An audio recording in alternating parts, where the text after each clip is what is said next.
listener production.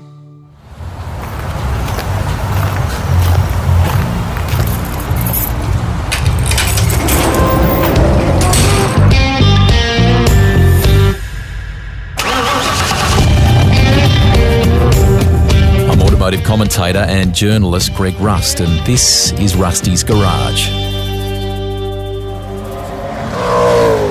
The sport of supercars has been divided along brand lines for decades. The passion, especially for Ford or Holden, runs deep among its fans. There's been other makes. Glenn Seton rose to prominence with Nissan, flirted with the red side, Holden, but is perhaps best known for his achievements with the blue oval, Ford. Racing for this Supercars Hall of Famer runs in the family. His dad is a Bathurst winner. His son Aaron is now following in their footsteps. For Glenn, the early influences were the cars of a golden era in Australian racing. There's no doubt I was around the pits at Bathurst when the GTHOs were around. My dad actually drove for Ford those years with Fred Gibson in the GTHO days while Moffat was in the lead car. So, yeah, that was definitely that era of Bathurst was very rewarding, very, I suppose it drove me to want to do what I did in the end, which is to be a professional race driver. But there were so many things. The Amaroo days, we spent a lot of time at Amaroo with the Sun 7 series and the Better Break series of the Capris and the 3-litre series. And so just those days were very different to today because it was amateurish back then, but it was semi-professional and it was very enjoyable to be involved, where now it's just such a business and everyone is so much under pressure. The enjoyment's not quite there as good as it was back then. So I do always look back on those days of those early days in the 70s of Bathurst. And probably then when the A9Xs came through and the big hardtop Falcons, I never forget all those sort of days and the racing that was on in them days. And those guys had to look after everything throughout the 1,000-kilometre race to get to the end, where today she's just a full-on 1,000-kilometre sprint race. So, yeah, there's a lot of fond memories of the years. And I was in the pits in 65, not remembering myself because I was 5 months old, but there's pictures of me sitting in the back of the Cortina that my dad won Bathurst in with a reef around which I've got at home. So been going to the racetracks for a hell of a long while. Let's talk about some of the racetracks that now sadly are gone. You mentioned Amaroo there a moment ago. That was in Sydney's northwest. Oran Park, which holds fond memories for you, Sydney's southwest. They're gone now. They're all housing or lifestyle blocks, aren't they? Absolutely. And Oran Park and Amaroo were very fond to me because that was my backyard. That's where I did all my craft in car racing, was spending a lot of time at Amaroo and Oran Park. My first go-karts racing was Oran Park. That was my home track, so I did most of my career there. My first opportunity in driving a touring car, which was my dad's Capri, was at Oran Park. A great circuit that I got a lot of success at as well over the years, and also Amaroo. So, but also I remember Warwick Farm. That was before I raced, and actually that was behind our back door. We lived in Moorebank, which was right behind Warwick Farm. So those sort of tracks went, and then over probably the last 10 years, I've on and off went past Catalina, where my dad did a lot of his racing with FJ Holdens in those days. So, and that's still there today. That's still heritage listed today as a racetrack there. And just to see that track would have been really exhilarating to race on because it's very undulating, very high speed, fast corners and a few slow ones, but it would have been really good to be able to have the opportunity to race around that one back in them days. Catalina's a lovely little place, mate, tucked up the back there of Katoomba in the Blue Mountains, and as you say, you can still find it if you go looking for it. A great little racetrack with some wonderful history there. Come back for me to the kind of rite of passage. Most dads with their kids love, teaching them a little bit about how to back down the driveway or something like that when they're younger before they can have a licence. But you were around race cars with your dad. Were you doing that sort of stuff when he was preparing race cars? Were you able to start them and maybe move them, things like that? Not really at home because our place was such a small little block and we had a little workshop out the back, so you couldn't get to do it much. But Dad got me my first paddy basher, which was actually a Morris 1100 of all things. And a friend of ours, which is Donnie Smith, who drove with my dad, had a truck yard, which was enough room around that to actually mark his son, and he had a 1500 Morris, and I had 1100 that we used to scream around that that place there at New Truck Spares, the place is called. What'd you do, little like Carnacross kind of layout and go roaring around? Absolutely. He was into importing second-hand diff housings and all that for trucks and gearboxes and all that, and they were spread everywhere in this paddock area, and we were driving around those things. Sometimes we hit them, I tell you. So there was probably a few bent diff housings that were sold out to some of the truck blokes that we'd actually crashed into and bent. But that was main opportunities I got to sort of do that sort of stuff before I ever got into a car at all, to be able to run around in Paddy Basher and do those things in a little Morris 1100. Were you harassing your dad? You mentioned before about karts and getting into it, that obsession, I guess, became competition when you were about 14. What are the early memories? What was the first kart, and where did you go racing for the first time? Definitely, it was all I wanted to do was go racing. There's no doubt about that. I actually started off in motorbikes when I was 7, and never raced, but did a lot of motocross stuff. Got to the point where we went to Canberra to race on flat track and it rained out. So and that was Fairbairn Park. Where were you? That's right. Yeah, exactly wow. right. Yeah. I remember a kid there then that was racing just before we were going to race there and before it rained out, and a kid called Phil Sargent, and he's a well-known name of motocross and flat track and that in the past, and I was so impressed how good he was, and I wanted to do it. But then the karting opportunity came up because naturally being in cars, my dad, and if we're going to go motor racing, we really need to do it on 4 wheels, and so the karting days started at Oran Park, was my first ever. Went out there, no one was on the track, nothing. We had the track to ourselves, and I never forget the opportunities at the age of 14 to run around that go-kart track there, and a lot of fun memories for the karting. And my first go-kart ever was called a zip kart. It was actually, to tell you a story on that, it was funny because my dad did a demonstration karting thing at Granville back when the Granville go-kart track was going. So that was back years before, and a guy called Kenny Mitchell lent him his go-kart. And my dad actually hit the fence and bent all the frame and everything, so he had to replace the frame for him. So that frame, that zip go-kart, my dad, once I got to 14, straightened it all up, because my dad's a panel beater by trade, so he knew how to straighten things. And that was actually my first go-kart that I raced at Oran Park, and raced for my first 12 months until my first bought go-kart that we raced was DAPS, which were a very well-known go-kart back then. But there was a really great dear friend of mine who was really great for me for karting, which is called Kenny Mitchell. He actually helped a lot of kids out, Mark Winterbottom, James Courtney, all those sort of guys. So he took me a lot of places and taught me a lot of stuff. And sort of after the first 12 months, I sort of got into doing all the kart stuff myself, and he just used to take me along. So that's probably where I learnt my technical trade from, was actually just doing all the stuff myself and learning of what changes and what made things happen. Clearly you enjoy that. You still do, mate, don't you? Do. That's probably always been my passion, that sort of learning of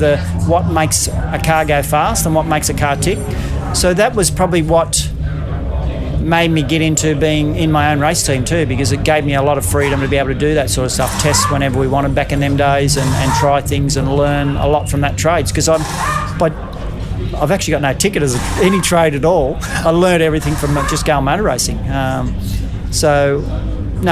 look back on a lot of fun memories of motorsport, and it's brought me a lot of reward for sure. The transition from karts to the Capri that you mentioned before, where you got your licence, your CAMS or Confederation of Australian Motorsport licence. We'll get to that story in a moment, but what was the discussion? What was in your mind? I mean, that's a big step to try and chase the Australian Touring Car Championship, to try and break into that. What was the backstory? Actually, in karting, I just moved to seniors at 17, and I had a really bad accident at Oran Park where a guy called John Bizzaro, what we called over those days, fed me a wheel and sent me into the concrete wall before he came up onto the straight, and I hit my head on the wall and paralysed one side of my body. And my dad, after it come good, said, we're not going karting anymore, we're going car racing. And at the time he had the yellow Capri, which was still got in the family. He's still got that today, which last raced in 84, which was me at Surfers Paradise. There's another track that's gone Surfers Paradise. So I got the opportunity. We went to Oran Park, did my licence in it there, and that really set the goal to chasing my touring car career, really, because we looked at it based on touring cars or open wheelers, because naturally it was just sort of the end of, I suppose, the Formula 5000 thing was just come to an end, and it was quite a popular category, and then didn't really know what was going to happen from there. But touring cars were so popular here, and also was really the only way you could actually earn a living if you were successful or be professional in motorsport in Australia. So my dad had the Capri, and we went to Oran Park. I got my licence, and then basically spent that first year in '82 doing some of the rounds of the championship to get miles, and also my dad built me a little Escort sports sedan that we had. A little 1600 Escort to do more miles everywhere else, through Amaroo and places like that, to get my licence, to get my signatures to be able to go to Bathurst in '83. So I spent the end of '82, October '82 was actually when I drove the Capri the first time, and then for '83, early '83, we spent the time getting the licence, and then the big dream was to go to Bathurst together as father and son, and that was '83. And I'll never forget the opportunity of first ever doing the laps around there, because naturally, as a kid, being there behind the scenes with all the iconic Moffats, Brocks, my dad, the Gibsons and all that, of being around in those HO days, and remember the iconic Bathurst in the pits and then having the opportunity to go there as a kid at 18 and get the opportunity to race not only at Bathurst but also with my father was something that was probably something I'll never forget in my life, because it was really the start of my career. Tell me about your first impressions of Bathurst. A young fella, 18, it's the dream for Aaron, for all these young blokes now that want to go and race touring cars, to be there. Great circumstances. It was, and I suppose the most frightening thing of that day was when I first got the laps to go out there, it was raining. So I've turned up at Bathurst, never done a lap there. I've been there in the pits all those years and learnt all about the iconic Bathurst. Then I got sent out on a set of wets that my dad had for 5 years. Oh, no. And I've come in after 5 laps and I said, "Oh, Dad, these wets aren't real good." And he said, "Oh, get out, give me a drive. They're right, they'll be fine, they're nothing." He went out and he did out the pit and come straight back in, and he didn't say it to me, but he said to the boys, "He's right, they are really bad." So that was my iconic, but just remember being in the pits, being down at that low altitude, you didn't actually realise how high the mountain went up and up through, how steep it was going up the cutting and that as a kid, because most of the time you're spending out the back of the pits, playing around with your mates, doing silly things while your dads are racing cars. So you spend most of the time down the bottom. And back in them days, you don't go up the top because it was too dangerous with the spectators up there. But just being that first opportunity, running up the hill on 5-year-old wets, slippery as hell, and just remembering seeing all these places over the side of the mountain where cars had gone in the past. My dad went over the mountain on going up to BP Cutting. He went off to the right there and down in the trees. So just looking at that stuff and just seeing how blind all the corners were and how exhilarating it would have been for all those guys just doing lap after lap and the enjoyment they got out of it. As Brock always said, every year you go to Bathurst, you learn something about it, regardless if you've been there for 20 or 30 years. And that's definitely true. After spending so much time there over my life, that's definitely true. And it's a place that even today, if the opportunities come, which usually do, I always try and make sure I'm in something in Bathurst, in a support category or whatever, because it's just an iconic place. It's just really enjoyable, and it's real commitment stuff circuit. Daunting place, but captivating for all sorts of reasons. Excellent that the family has kept the Capri, mate. Tell our listeners a little bit more about it. Have you had to do a full restoration on it? What's it like? And a little bit of the background in terms of its mechanicals and things like that. It's amazing, Rusty, because it's actually, as it finished in '84, the Capri, yellow Capri, as it finished in '84, still with the same engine in it. I locked up the gearbox at Surfers Paradise in a 250-kilometre race, which is a bit of a history of those things you used to do. And all it's done is put a gearbox back in it, and my dad's done a few parade things since '84. So it's in pristine condition for that sort of car, for that era and that how old it is. And hopefully one day I'll have it myself and then hand it on to Aaron. I'll never sell something like that. It's just want to keep that in the family, and I wanted to get Aaron in it so they've had 3 generations. It's actually the car that Scafey got his licence in at Oran Park as well. Fantastic. Because our dads are very good friends of each other. So Mark got his licence in at Oran Park 2 years after me, because Mark's 2 years younger than me. So it's got a lot of memory in that car for sure. The car itself, a little extension to the story before we move on to your career. Back then when you talked about Mark Scaife and yourself getting your CAMS licence, you had to do an observation test, didn't you? And they watched you in action. Am I right in saying that not only did you get the sign-off, you won the race that they observed you in too, is that right? That's exactly right. They actually put you in a pretend race with a bunch of other guys that are going for licences as well. And probably looking at all the rest of the cars around, I had the best weapon out there, so it was, if I didn't win, it was going to be pretty embarrassing, to be honest. But it was a good day that I remember that, and I think Scaife did the same when he went out 2 years later and did the same. So yeah, it's got a lot of memories, that car, and a lot of memories for the family. Then in 84, an opportunity comes up with Freddie Gibson with Nissan. Were you a young bloke with a briefcase knocking on the door? Were they approaching you? How did that all sort of kick off? Well, naturally, Fred and my dad drove together in the Ford team, and they're very good friends. So the actual first opportunity came up was to drive with Christine in the Exa, which they called the electric rat back then, because it had 300 horsepower, weighed nothing, and it was like driving a light switch, I'll tell you. And to drive it with Christine in 84 at Bathurst. So I got the opportunity to go there, and we actually nearly made the top 10. The car ran out of fuel on the last flying lap when I was getting a tow by George in the Bluebird he was. So I nearly made the top 10, and so that sort of opened up an opportunity to have a drive of the Bluebird that year at Baskerville. They had an event over there called the Big Bangers, which they took 6, and that was the last year of Group C, so they took 6 cars to Baskerville just to put on a show for down there, which was myself, Harrington, Stevie Masterton, Gricey was there. They had six guys, so I got the opportunity to drive the Bluebird down there, and we qualified on pole in the Bluebird down there in that race. So that's when Howard Marsden was running the Nissan team back then.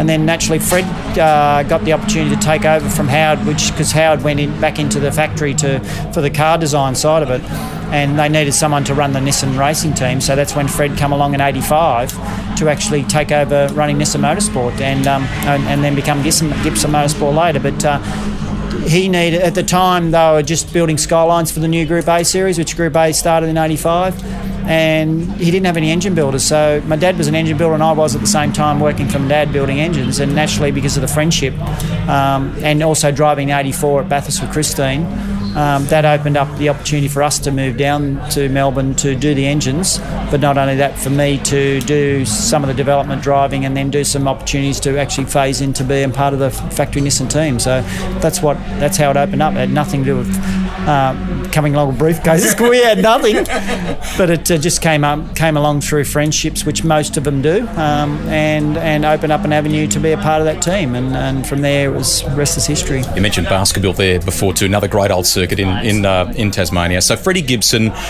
some good funding with the team, teammates like Georgie Fury, great chapter, mate, wasn't it? Oh, it was brilliant. The relationship with George and I was fantastic through those years. He taught me a lot, and his ability as a race driver was as good as any. I've got to say, I've raced against a lot of guys, and George in his day was very, very good. What made him so good in your opinion? I think his rallying background is definitely, and then he spent quite a few years on asphalt after the rally background, so he had all that all-round car control ability. And that's where it come from. He's just, and he was a hardcore racer. George wanted to win races, and that's what he went out there and did most of the time whenever he had the equipment under him that didn't fail. George was always at the front. So to learn from him was pretty special, and I learned a lot from George, absolutely. In that period, people can find these clips either on DVDs or on YouTube. Mike Raymond would ultimately coin the phrase, the baby-faced assassin. You were the baby-faced assassin. How did you feel about that? Did you own it? Did you hate it? What did you think about that? I suppose back then you hate it, because you at those ages of 20 you want to be 40, because all the legends of Brox Johnson and all that are 40, and they've made it in motor racing. Here's this young 20-year-old who wants to be 40, and he's been called the baby-faced assassin. So, no, I grab that sort of stuff with open arms, because that's the sort of stuff that makes people remember you as a racer. There's so many things that Mike said over the years through that, it's just stuck with me, and I suppose the people do remind me a lot of is the 87 Bathurst in the wet. That's constantly brought up today. Like that's how people remember all that. So all those little things of Bathurst 95 breaking down 6 laps to go. It's people say, "Oh, it was so heartbreaking," blah blah blah. Totally agree. I'd love to have won that race, but I tell you what came out of it, I suppose, showed my personality of how you deal with that sort of adversity, and people think of you of that. And so, even though there's a negative of losing the race, there's a lot of positives that come out of that sort of stuff too. And depending on how you deal with it and how you approach those things that happen to you in your life. And I look back on it, I certainly wouldn't change anything that I've done, for sure. I love the fact that Mike's always had this great sense of show. So to give you that nickname, I think is tremendous. You talked about 87 there. Let's discuss that moment at Bathurst. You're in the Nissan, it's wet.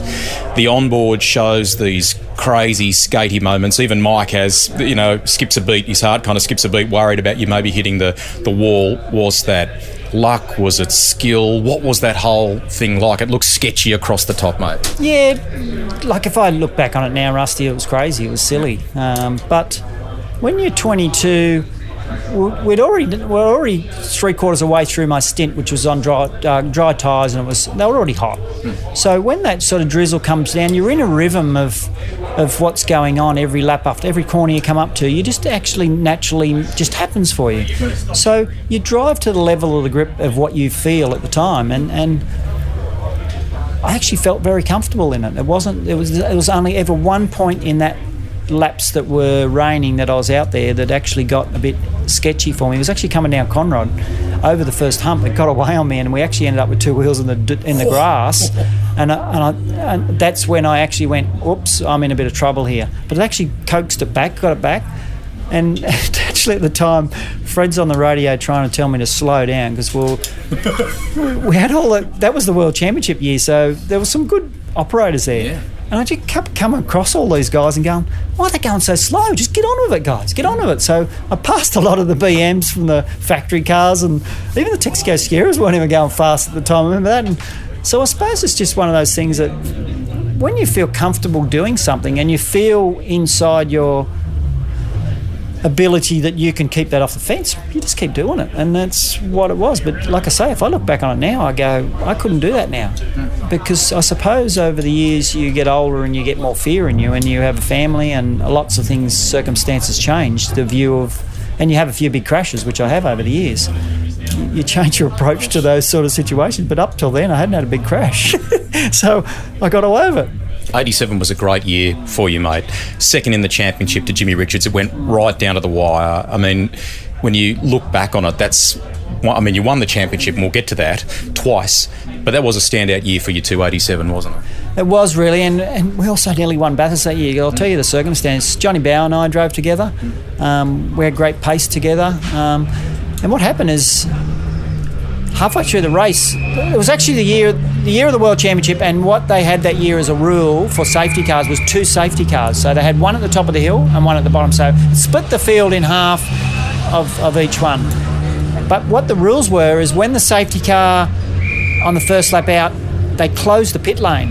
And the problem is, we'd already pitted before the safety car boards and safety car came out to do our scheduled pit stop. And as we left the pit lane, they closed the pit lane. So we lost a whole lap sitting at pit lane. So that's where we lost the lap on Brock that year. We could have won Bathurst that year, but still finished second. To finish second in the championship against guys like Jimmy Richards and that was a great tussle all year with Jimmy. And a lot of the guys like George, the same. George just had a couple of mechanical problems that year that sort of hurt his results a little bit. But going down to that last race at Oran Park, and we were ding-donging to the end, and it sort of just started to drizzle, which the little M3 was probably a little bit nicer, and when it sort of got to that condition, and just Jimmy started, just catch me back. We're getting near the end, we had a touch, and that wasn't, at the end of the day, that's just racing to me. But the thing ended up blowing a turbo before the end of the race anyway, so it wasn't going to happen. Jimmy won it anyway, fair and square. Tell me a little bit more about the car, because there'll be fans listening to this that want a bit more. I mean, this is pre-HR31. What are we talking here? It's DR30 RS, wasn't it? Yeah. That's right, DR30. So it was a 4-cylinder version of the Skyline, 2-door, had no aerodynamic aids on it, so it was like a brick. It was a bit like the Volvo, to be honest. It didn't particularly handle very nicely, because it had didn't have a rack and pinion front steering in it, so it was all over the place. It was like driving an old Falcon, you're chasing it down the road. They were hard cars to drive, but I didn't realise that because that was my first real professional race car. So I just thought they were all like this until Johnny Bower come along and went, man, these are the hardest, these are the worst car I've ever driven in my life. And then you start to go, well, what's he complaining about? This is all I know. This is fine. So it was actually looking on it. It was probably actually really good for me because you get to drive something that was such a handful to drive because they had reasonable power for their day. They had around 60 horsepower, around 70 horsepower, only a bit over 1,000 kilo. And in that early Group A days, it was actually quite good sort of car combination. So that's why it was so competitive. But it taught me some things of how to drive a car when it's really a handful. And then when I got into something good, it was like a dream. So I look back on it, it's very fond memories, and particularly being with Fred. Fred was very, very good to me, and very good to the family, and I really appreciate the opportunity Fred gave myself and also Mark Scaife at the end of the day, because Mark, naturally the Seton Scaife friendship goes back years and years and years with Dads and also with Mark and I, and Mark moved to Melbourne to live with us for 6 months to be a part of the race team and to grow what he's got into now. So was he a good flatmate? Was he tidy? We had some really good times together, to be honest. So because Mark will always tell you because occasionally we went out and let our hair down in town and that, and Mark will tell you that we used to have a little bit to drink. We weren't alcoholics. We just had a little bit. We just had a bit of fun. But Mark would always tell you that my shoes would get drunker than my body because I'd spill more on my shoes than I would get in my mouth, and that's why I looked drunk, but it was actually my shoes were drunk. So Mark's got some good stories on our nights out for sure. So he enjoys rattling off those yarns. That's a story for another time. You moved to start your own team, mate. This is huge, and it's a move to the Ford Sierra RS500 Cosworth, which last year, 2017, we celebrated 30 years of that race car. Remarkable. And you were reunited with one of your cars last year at Phillip Island. Tell me about the decision to start your own team and where you first acquired those Sierras from. Yeah. Well, what happened is at the end of 88, Nissan no longer wanted to be associated with cigarettes, which is naturally they were sponsored by Peter Jackson the days that I was there. So Ken Potter, who was the marketing manager of Philip Morris at the time, Peter Jackson, approached my dad and me about setting up our own race team and running a Sierra, really, or a Commodore. At the time, we were actually looking maybe running a Commodore.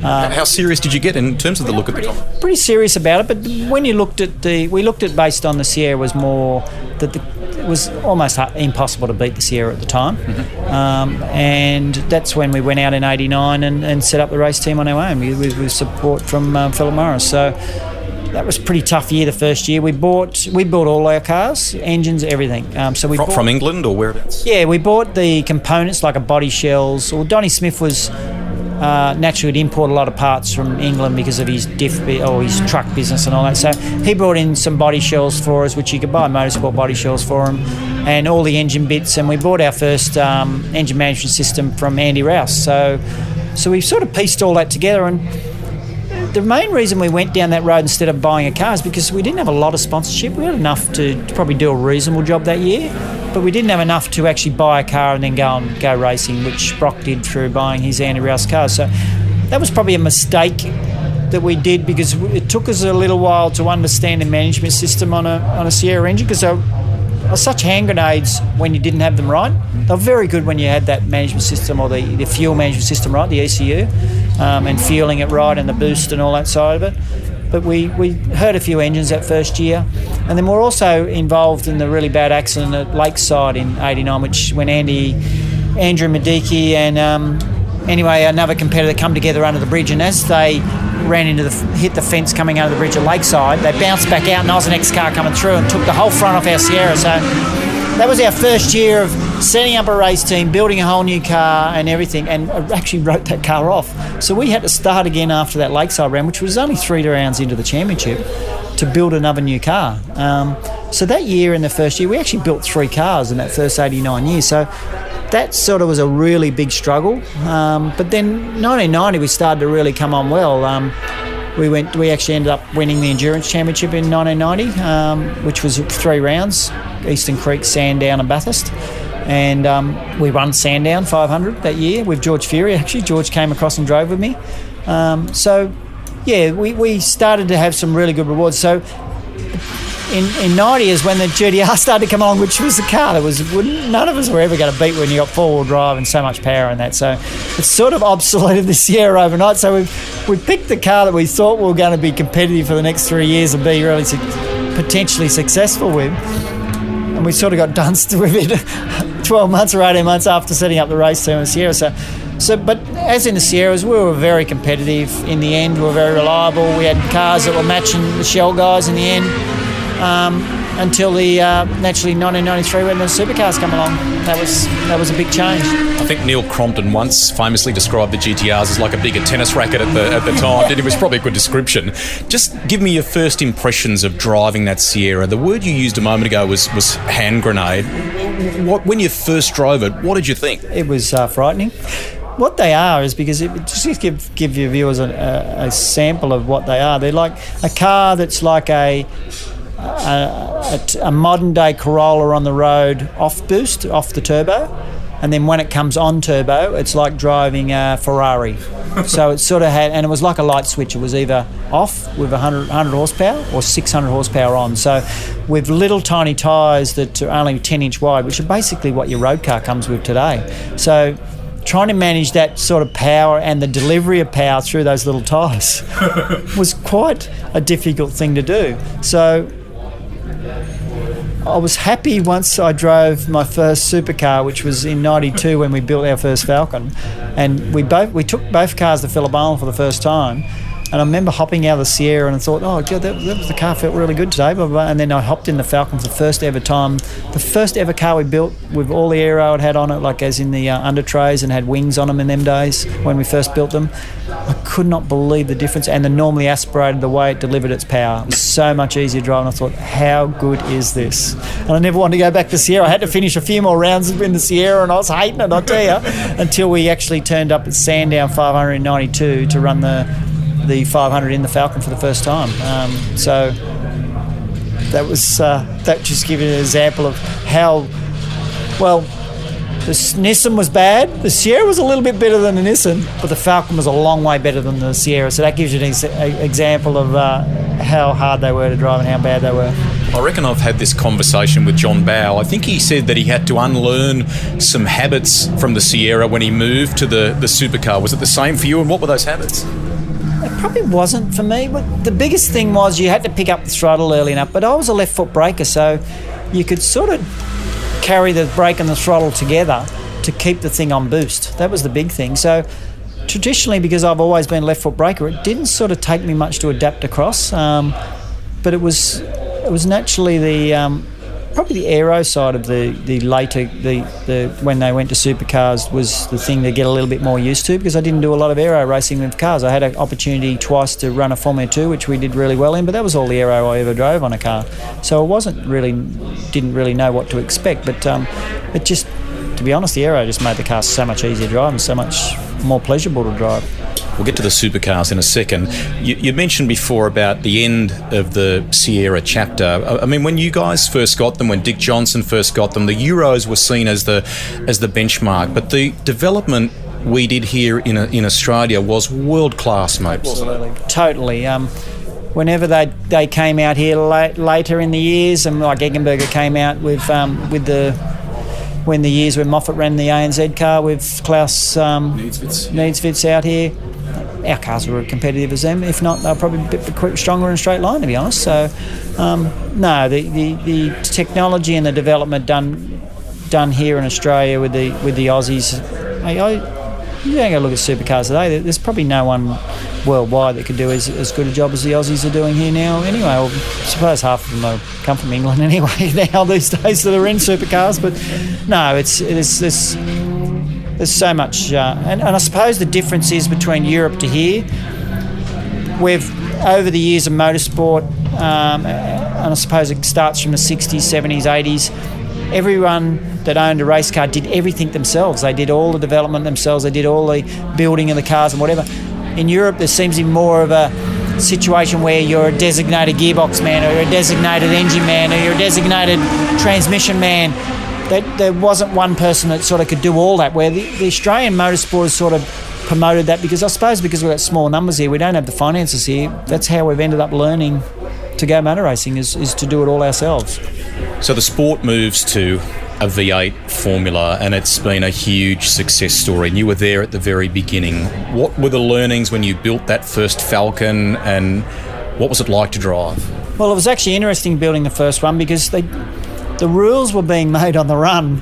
So we're building the first Falcon because it was areas of the Falcon that naturally, as a road car, when you get a road car body shell, there was stuff you couldn't fit wheels under them. You couldn't get the travel in the back because the tail shaft would hit the floor, all that sort of stuff to build it into a race car. So there was a lot of freedoms being made, and the Commodore was already racing out there, so they already had a car this is basically what we want as a platform for V8 supercars, or V8 touring cars they were calling them back them days. But then the Ford come along and you couldn't really make it a race car too much, so you had to change all those areas, wheel tubs in the back. So there was really no rules. So the first car we built was sort of given this is what's really going to happen, this is what we want. So that's why Dick went away to build his car, which was pretty well not much of a Falcon inside, to be honest. That's why I got scrapped. And my car was sort of more towards what a Commodore was, as in Group A days, but with a few modifications. So the first car we built, we had to move a few things to be able to make wheel clearances and tail shaft clearances and over the top of diff clearances, because they don't have a 9-inch diff in them standard of the Falcon or any of that sort of stuff. And then when it got going, naturally there was only 2 cars running, so there was only ours and also HRT running. So by the time you got to the end of the year, the rules were kept changing all the time. Oh no, you can't do that. Oh no, you can't do this. So our first car got scrapped, same as Dick's did. I suppose I scrapped it a bit at the Grand Prix at the last round. I fenced it, so I didn't have to repair it. So we ended up building 2 brand new cars for the start of '93 to the proper spec rules that they were, because like I said, they're making the rules on the run. But we all knew that it was going to be the right direction, because naturally we came through the era of, and we spoke about before, the HOs and all that. That's what Australian motorsport was, or touring car racing was built on. It was built on the rivalry, Ford and Holden. It was a no-brainer when we went to V8 touring cars back then, before it became named supercars, that this is what the public wanted to see. In the Group A days at the end, we were seeing, battling to see 8,000 people at races. There's no one going to watch them. They couldn't recognise what a Sierra was. They couldn't recognise, because they couldn't sell. They didn't sell them here. Sure, they were identified because globally, but not in Australia. So when the Ford versus Holden, Falcon versus Commodore was put all together, and Mike was heavily involved in that. Peter Gillitzer from Ford, and actually Holden, I'm trying to remember who the guy was involved then, and Larry was involved in all that. It was just what people really remembered motorsport as, and that was a pretty well a no-brainer to be able to bring that back and know that was going to be successful. And the format of the rules was set so it was reasonably cost containment. They had really strong components that you're never going to break them, so it made them actually a really good race car and quite a cost-effective race car. Initial outlay was a little bit expensive to build, but it's like any race car. If you spend the money to build it properly in the first place, the running costs are very cheap, and that's what they were back then. It was quite a cost-effective car to go racing. You mentioned Larry Perkins. He's another one that I'll add to my podcast list at some point. 1993 was a super year for you, mate. You win your first championship a decade after starting in it. What did that mean to you, to the family? Give us a sense of that. Yeah, it was an interesting one. Probably the downside, if I talk about the downside first, was I won it sitting in the gravel trap at Wanneroo Park down in Colb Corner. I'm trying to think. John Bow was running second in the championship. I think he had a mechanical problem that weekend, so I actually won the championship sitting in the gravel trap. So that was a bit, how do you win a championship sitting in the gravel trap? But anyway, it was all benefit of the year that we spent building the car the year before. And I suppose also the years of doing all the technical side of it myself and being involved in all that side of it that got us on top of our car quicker, because I knew what this is going to do, that's going to do. And I got to drive the changes we did, or I did. Shock absorbers or springs or blah, all that sort of stuff, geometry and that, to be able to get on top of it. I look back on my career, and this is talking about probably the similar thing. There's two guys that were probably my hardest competitors when I look back on it now, and I bring this up quite a lot, and they were very good in those areas, which is the technical part of the cars, which is John Bauer and Mark Scaife. They were my biggest challenges. They were always at the front because they knew what they wanted from the car, and that's where I sort of worked on all my career, is that side of it. So it made it easier in 93 to make a car from all the time we spent in 92 to actually be quite a competitive and really good car. So that was a really rewarding year, and actually it's the ultimate goal you chase as a race driver, to win the championship, or the biggest championship in your country, and to win that year was very rewarding, and something that will always go down as a very, very fond memory.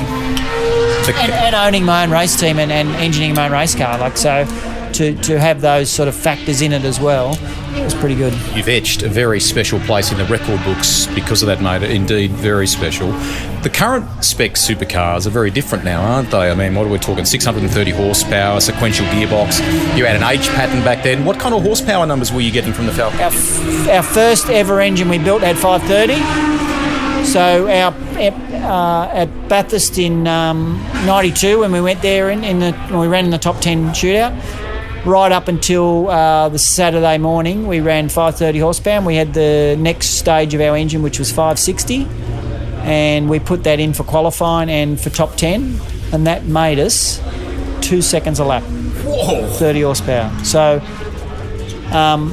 when I look back, that's the sort of power. So we're talking 560 and you're talking 630 now. So even though you look at the numbers for so many years, it hasn't come a long way, but it is a lot when you've only got a little 5-litre engine. It's restricted to 7,500 RPM. It's a controlled compression ratio. It's all those factors. So you wouldn't think you can make that much more out of them over the years, but just technology has definitely made a big difference moving forward.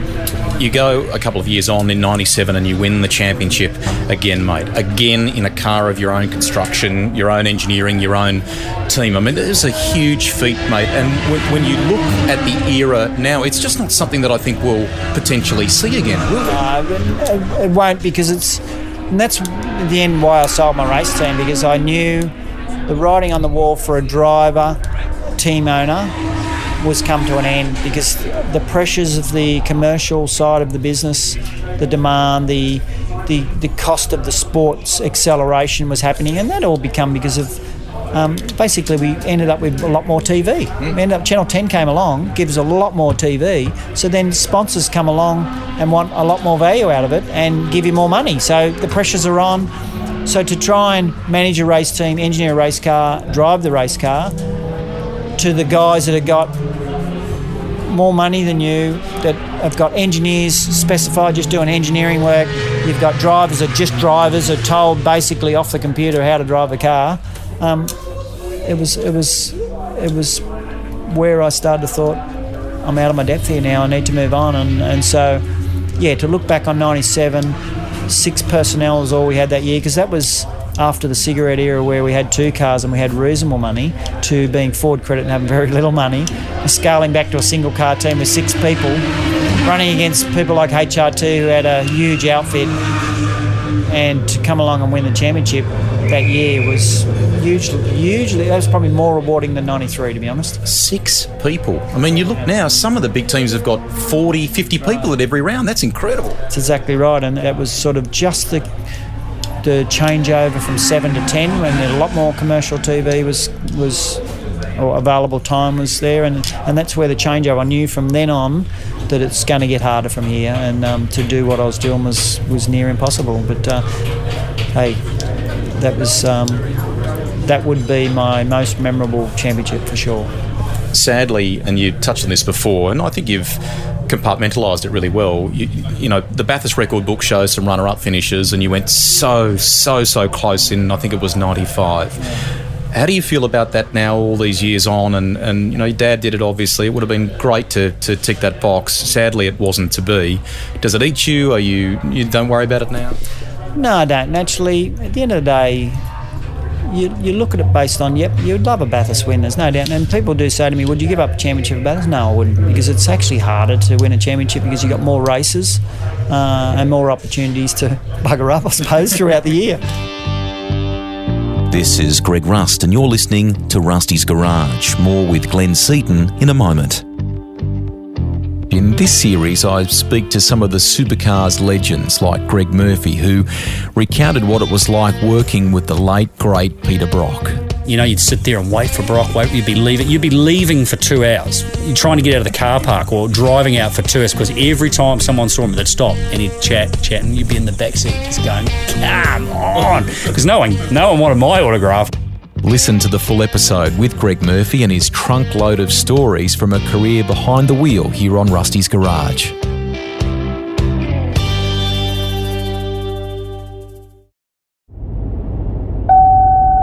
In 30 metres, your destination is on your left, Eastern Creek Racetrack.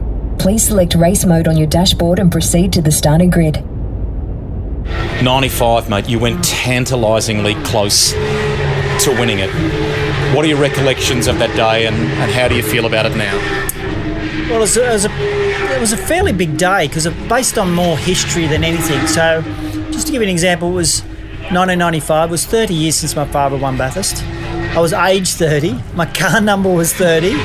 So the Bathurst City Council and ARDC put up an incentive of $30,000 if I won the race, or take home the actual Cortina my dad won Bathurst in. They actually found it, which Brian Gilding had, and restored it to exactly what it was on the 1965 Bathurst win. What an incentive. That's right. So to get that situation, looking back on it now and look at it as the family side of it, and it was also the last year of cigarette advertising. So after Bathurst, basically, I think we had one more race to go or whatever it was, we had no more sponsorship. So that's why I didn't know where I was going. So to get that close to winning the race with all those history stuff behind, it was gut-wrenching, there was no doubt. And we also had a situation through the week, because originally Gricey was going to drive with me that year, and he actually crashed my car in practice, and I swapped, and he was struggling a bit for pace, so I swapped him with David Parsons to hop in with me. So there was a little bit of aggro between sort of Gricey and Jonesy with the second car and all that, through the Philip Morris thing a little bit. And so there was a lot going on that year. So yeah, looking back on it now, it was a pretty big moment in my career with what happened. But like I say, I still look back on the opportunities I've had in the sport, and I just take the positives from that and not the negatives from losing that race. Because if I look on it in two ways, one, I lost the race and it probably would have made a reasonable difference of where we're going future-wise, which if you look back on now, probably didn't. But what it did do, people saw what happened. They were coming along for the ride with me on the day, and to have what happened, everyone saw it, and they always bring that up of how they just about cried too on what happened, because a lot of the Holden fans would come up and say, look, I'm a Holden supporter, but I would have loved you as a Ford driver to win that race. So that was the positive side of it that came out of it, to be honest. It probably that was pretty rewarding. You had you talked about Alan Jones there before, the 1980 Formula One World Champion. When you look through the list, mate, you've had some incredible teammates during your career. Some of them have been good friends as well. I mean, Neil Crompton's another one. It's probably hard to play favourites, but is there a standout that you really enjoyed working with? And George Fury, who would it be? You know what, Rusty, I can't really say there was one that you can stand out with. There's a lot of great friends. Like you say, Neil it was fantastic to race with Neil those years. He put so much effort in behind the scenes and in the car. He was an awesome enduro driver to drive with. He was fast at Bathurst every year. Then you look at Lounsey, we finished twice on the podium there, second twice in 2 years in a row in 2003 and 4. Then you'd say like George Fury, to race with him. And so they're all really, really high calibre drivers and high calibre people to be associated with. So it's really lucky. Greg Hansel was my co-driver one year. He's not around today, so there's another icon that was a part of it as well. So, no, I could never name one person because they were all great people and really great co-drivers and really enjoyable to be team partners with. When I look back, you've driven some great cars during your career, mate. Is there one that you cherish? Maybe you've kept it, maybe you haven't, but is there a race car that holds a soft spot in Glenn Seton's heart? Definitely 97. Yeah, it was my favourite car to drive. But if you drove it today compared to the modern day stuff, you go, God, how bad's this? But back in the 97, it just seemed to be effortless to drive that car, and it's still around. A good friend of mine actually owns it. He actually keeps it in a little room that he's made under his house, that car. And he brings it out occasionally to Muscle Car Masters and I have a bit of a steer of it. So that car brings me a lot of fond memories because of the I suppose, as we said earlier, about the very small team, small numbers, what we did with that car, winning a championship, and in full credit colour, it was a good-looking car as well. Was it a hard drug to give up, Glenn? I mean, it's such a competitive sport now, such a professional sport now, and you went through, a pretty special era of growth with it and had some great success along the way. Was it hard to stop the professional sport? Actually, I was asked this question recently at a function, and I answered it this way, and this is true. When you're at a level of a professional sportsman and you've done as much as you can do and you're no longer competitive because your ability's not quite there anymore maybe, or your fear is just a little bit kicks in a bit more or whatever, you know when it's time to give up. And a lot of people, when that happens and can't move away from the sport because of, exactly like you say, it's almost like feeling like a drug that you're hooked to. I've been really lucky with Aaron with the racing because I've got to be able to be a part of the sport and part of a dream with my son. So that sort of stopped me from going into that withdrawal of the sport because I was able to put the focus onto him going racing and being a part of that. And that's been hugely rewarding because we've spent, since he was 7 till now, motor racing. We spent a lot of weekends together. And including with my daughter involved and all that sort of stuff too. So, yes, it could have been, but no, it wasn't because I focused in another area of which I highly have had so much enjoyment and excitement out of, which is my kids and going motor racing with them. And you're continuing to, because as you and I sit here in an hour or two, you'll be engineering the car for your son. I can sense how proud you are of him, mate, and the way he really applies himself, not just in the car, but outside it as well. Yeah, he's a beautiful soul in and out, and I just hope that I can help him get to where he wants to be. He'll do everything he can in that regard, mate. It's a different era now. It's a tough era. And so, I mean, every chapter of touring car racing comes with its challenges. I mean, you talked before about going through the end of the tobacco era and things like that. It's not an easy road to walk, is it, mate? No, it's definitely easier when I was younger, there's no doubt, because I suppose I came through exactly at the right time when the sport was having that little bit of change from the older sort of race drivers that were still around to being the younger ones coming through. So I suppose in one way Fred gave me the opportunity to start that happening in motorsport for the younger guys coming in. So, and it was, I looked on it and it was, the opportunities were probably a little bit easier because it wasn't a checkbook you had to walk in with back then. Now it's the business is commercial. All the teams rely on funding to go racing, so they need money. So the only way you can get it into it is to get the opportunities to show your wares is usually bringing along a bit of money to be able to do it. So that makes it much harder for all the young guys that are around today to try and become professional racers in Australia. We're such a small population and we've only got so much money hanging around, and there's a hell of a lot of good talent out there. Trying to find, do a development series these days is $500,000 to $600,000 to do 7 races is a pretty tall ask. So that's what you sort of got to look for. And without having a lot of family money, it's almost impossible for a young guy to make it through. Where I was very lucky in the right circumstances in an era when the change was happening. Is he hands-on, and does he enjoy the technical side of it as much as you do? Yes, there's no doubt that he listens to what's going on, and we work really good together he comes in, what's it doing, mate? Doing this, okay, we'll do this. And I explain to him what we're doing in every change we're doing, so he can learn that, yep, geez, that feels, and that's what's happening. Naturally, he works at DGR Penske on the workshop floor, which is really good for him because he's learning all the building of the cars and what goes into a professional race team, which you couldn't get any better than being a part of that. And they've really looked after him really well to give him that opportunity to be able to do that. So he's definitely puts a lot of effort in behind the scenes to try and make it. He definitely dreams of wanting to be there. And I'm doing my best to try and help him through that and through the hard times and the good times when he gets it. So I'm with Aaron Seton, Glenn's son here.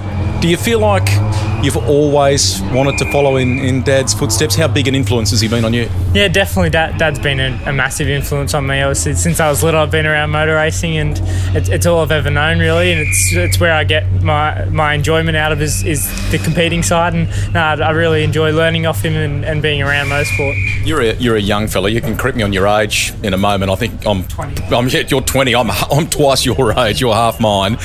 Sometimes young blokes at that age don't always have a great relationship with their dad. They kind of go through this period of, you want to do it your way, he wants to do it his. But I sense you guys have a really good bond, particularly when it comes to the racing. Is that Val? Is that right? Yeah, definitely. Dad and I have shared a very close bond ever since I was 7, and then even younger, racing karts. And we've been pretty close, and we've done it all through together, and just sort of learning off and getting all the experience and just developing as a driver. It's been awesome to work with him, and just the amount of knowledge that he can pass over is just incredible. What were the early recollections of his racing for you, and the things that are close to your heart that perhaps inspired you? Yeah, to be honest, I don't really remember too much of Dad's racing from main game supercars. I was a bit young then to remember it all. So yeah, it's more my memories of when he was an endurance driver is my biggest memories of him. When you got started, was he a nervous dad on the sidelines? Was he sort of sitting back, letting you do your thing? Was he hands-on? What was he like? He's definitely hands-on. He's always loved the technical side of go-karts and car racing. Just keep on improving the kart or car, keep on improving every lap. And he's definitely been very hard on me, but I wouldn't have it any other way. I've been able to develop a lot more as a driver that way. He's walked a very important road in his career, mate, to go on and have the success that he did. What are the things that he can perhaps teach you outside the car as well about the business of motorsport and how to navigate that? That's not easy. Yeah, definitely. It's the hardest part about motorsport now is having the crowd around to have you on your good days and your bad days. Obviously, you need to present yourself very well every time you hop in and out the car, and that's what he's teaching me, and that's hopefully how I can go in the future. Where would you like this to go, mate? The dream, I guess, is supercars and things like that. I mean, to be the third generation of Setons to reach the Australian Touring Car Championship would be a huge story, mate, wouldn't it? Yeah, definitely. It'd be massive, and it's where hopefully I can be in the future. I'll definitely be striving towards it the next few years and see what happens. Just keep improving as a driver, keep getting experience in different types of cars, and just developing a lot more as a driver and see where I end up. We're here at Queensland Raceway for this chat. You're racing.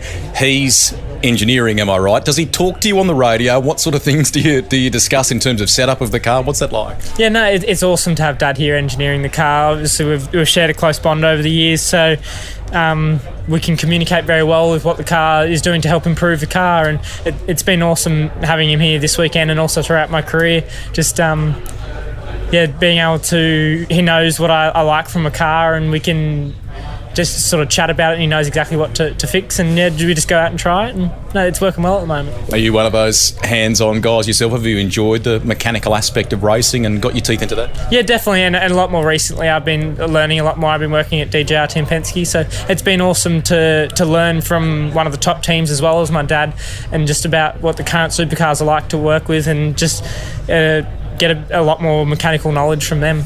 Is there a takeout thing from his career, or perhaps one piece of advice that he's given you that really sticks in your mind? It's just always have fun, obviously.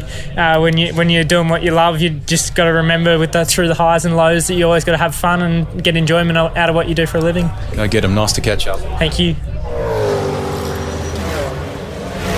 I want to ask you about something that you spoke to our friend and colleague, the historian, the V8 sleuth Aaron Noonan, about before. You said earlier in our chat about crashes, and there was one in testing at Phillip Island in 2000, which was a biggie for you, and one, judging by the article that you said, took quite a toll. Just tell us about that. Yeah, it was actually Phillip Island in September 2000 it was, and just give a bit of a heads up on what actually happened that morning. So it was only us and HRT there testing. Naturally, we're testing for the enduro races. Wayne Gardner was driving with us in that year in the team, so he was giving him some miles as well. What were you in, the AU Falcon, I think? Yeah, that's right. So it was a Ford Tickford Racing AU Falcon.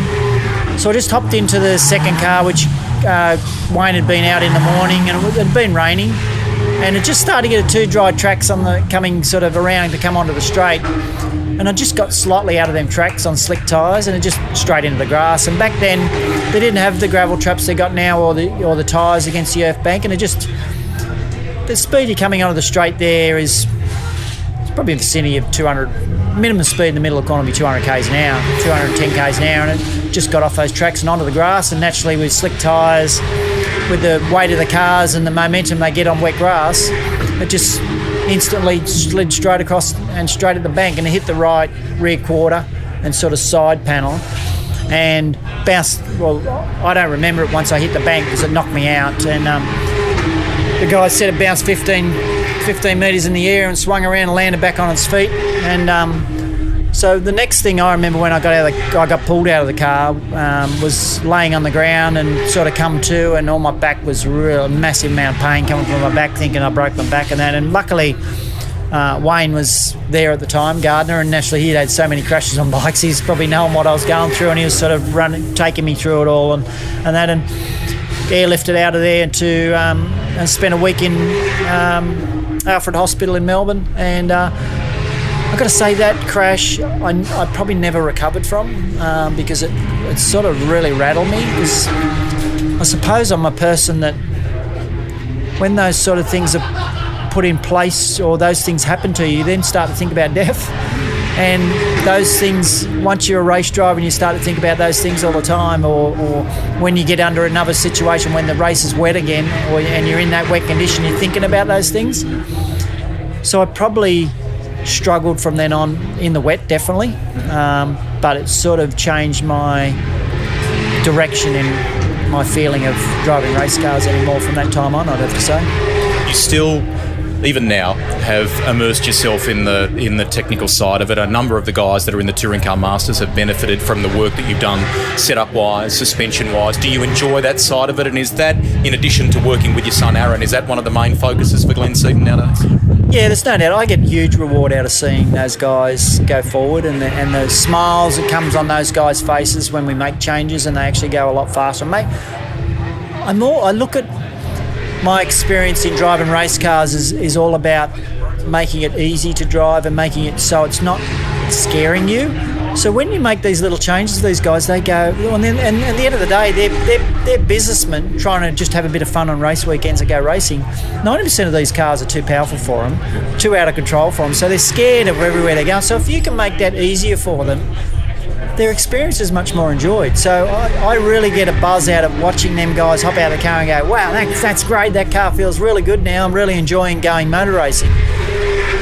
That's why I do that side of it behind the scenes, because I actually get a huge reward myself out of seeing those guys' faces and hop out and the enjoyment they get. In this series, I often talk to people about a grail car, a special car.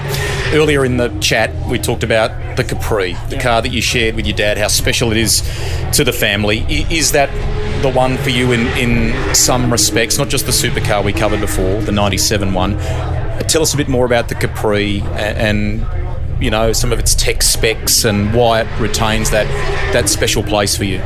Well, naturally, anyone that followed my dad's career, he was a Capri guru, if you want to call it, because he tried to naturally make it in the sort of upper level outright cars, and the expense for him was, because at the end of the day he worked for himself, and whatever he made he'd go racing with. So the next best thing for him was to run as a class car, because naturally back in the early, like the Group C days and all those early Falcon and Tirana days and all that, it was all based on class cars and also outright cars. So based on the Capri, he had a lot of success. 1975 was his first year in Capris. He actually nearly ran third. He was running third outright when it lost a wheel at the top of the mountain in 75. 75 was his first year.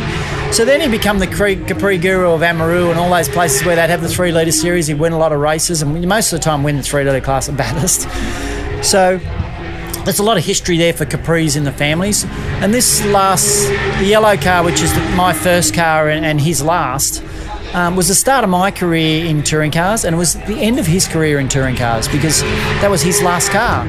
So it's a 1980 spec Ford Capri, hatchback Capri. They never sold them here in Australia. They were brought in from England. Naturally, he brought it in as a body shell and built it up as a race car. It was built for the 3 litre series, which they produced around 220 horsepower. 230 was a really good engine. So that was about the sort of spec it was. It actually had all the flared guards and the big wheels and all that you were allowed in Group C in them days. And so him and Donnie Smith used to race for years in the enduro races together. And then naturally that was the last car he built, and then we drove together in 83. So it's very important to the family because of the history of my dad with Capris. It's my first ever car. It's his last ever car. It's the car that Scafie got his licence in. And to keep that car in the family is really, really important. And I want to, like I say, I'd like to get that at some stage. It's in pristine condition, as in based in 84 when it finished. Never been touched up in paint jobs, never done nothing. It's still the same engine. It's just bizarre. So to be able to sort of keep that in the family is really important, because it's a long legacy for the Seton family, the Capris. Couple of ones to finish with. If Glenn Seton had an unlimited budget today, what cars, what motorbikes, whatever would you have in the garage? What would you do? You know what? This is going to sound really, really strange, Rusty. I'm actually not a material man. Wow. At all. Yeah. I actually enjoy just getting out in life and just having a bit of fun. I don't have to have a Ferrari. I don't have to have a Ducati. I don't have to have all that sort of stuff. Like, I love the look of Ferraris. I love these Ducatis and all that sort of stuff. But would that make me happy if I had them sitting in my garage? Maybe a little bit, but does it change my life? No. So I probably look at more on what I could do for my family with my kids, and that what I could do to help them, than me have all the Ferraris and have the Ducatis and all that. In some ways, that actually doesn't surprise me, knowing a bit about you. Righto, road rules that drive you mad. Are there any? Are you a calm guy on the road? What do you like? I can get frustrated. There's no doubt about that. So people that sit in the right-hand lane, in the fast lane, and do under the speed limit drives me nuts. But most of it, because I've got the opportunity to be able to get my racing enjoyment and frustration on the racetrack, I'm actually quite calm on the road of driving around at not speed pace. Are you listening to music? Are you what do you tune? AM radio? What do you listen to when you're roaring around on the streets? No, it's usually whatever's on the radio usually at the time. So it can be anything of the local music. Like my music-wise is like Cold Chisels and Pink and Pink Floyd and all those those sort of old stuff. That well, Pink's not old stuff, but I love all that sort of Cold Chisel. Brings me back to my childhood. The Aussie Crawls, all those. Just I love listening to. It's been fantastic to sit and to talk with you, mate. Congratulations on a stellar career. 25 years of professional racing, 2 titles, 40 race wins, a swag of round victories, more than 50 podiums, and you're in the 200 club, more than 200 race starts, and fittingly in the Supercars Hall of Fame. Congratulations, mate, and we wish you all the very best with Aaron. We know that he's a chip off the old block, and that third generation story is one that we look forward to reading more about. Yeah, thanks, Rusty. But I tell you what, I couldn't do it without my family, and I couldn't do it without the support of the fans that have backed me all my years. Because I've tried to give as much as I can back to them away from the race car. And they're the sort of people that have made us as race drivers to what we are today, and I couldn't do it without those people. And thank you to all them that will be listening to your show and have followed my career. We're very grateful.